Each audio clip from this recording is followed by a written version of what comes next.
الصبح بدا من طلعته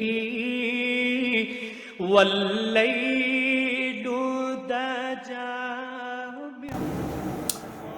صحابہ کرام رضوان اللہ تعالیٰ علیہ مجمعین اللہ کے پیغمبر صلی اللہ تعالیٰ علیہ وسلم کی تیار کردہ جماعت ہے. یہ وہ جماعت ہے کہ جس جماعت کا انتخاب آپ صلی اللہ تعالیٰ علیہ وسلم کے لیے اللہ تعالیٰ نے خود فرمایا ہے.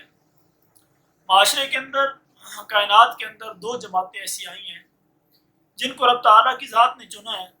ان میں ایک جماعت انبیاء کرام کی جماعت ہے جو کہ نمائندہ خدا ہیں، اور دوسری جماعت صحابہ کرام رضوان اللہ تعالیٰ علیہ مجمعین کی جماعت ہے جو کہ نمائندہ مصطفیٰ ہے.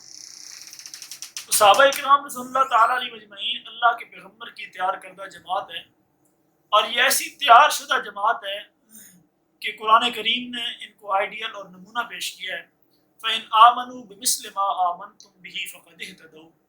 اللہ کریم نے فرمایا کہ اگر تم بھی ایمان لانا چاہتے ہو تو ان لوگوں جیسا ایمان لاؤ جیسا کہ یہ لوگ ایمان لے کر آئے. ان کا ایمان کیسا تھا؟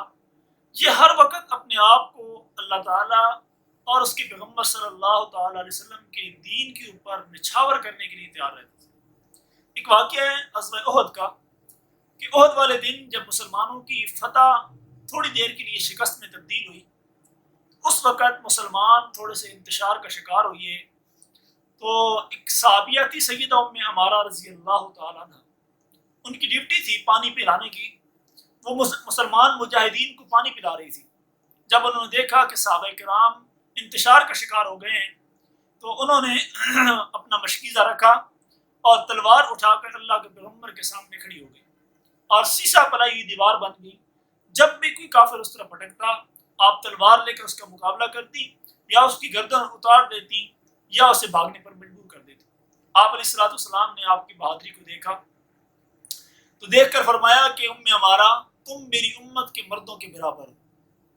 اور جب جنگ ختم ہوئی تو آپ صلی اللہ تعالی وسلم نے کہا کہ عمارہ مانگو تم کیا مانگتی ہو.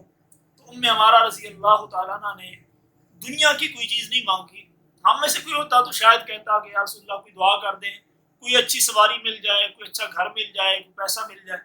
لیکن سیدہ ام عمارہ نے بڑی عجیب بات کہی، کہا حضور دعا فرما دیں اللہ تعالیٰ مجھے جنت میں بھی آپ کے قدموں میں جگہ عطا فرما دیں، آپ کے پڑوس میں جگہ عطا فرما دیں. تو آپ صلی اللہ علیہ وسلم نے دعا کی. سیدہ ام عمارہ رضی اللہ تعالیٰ عنہ کے حق میں کہ اللہ اسے جنت میں بھی میرا منصب.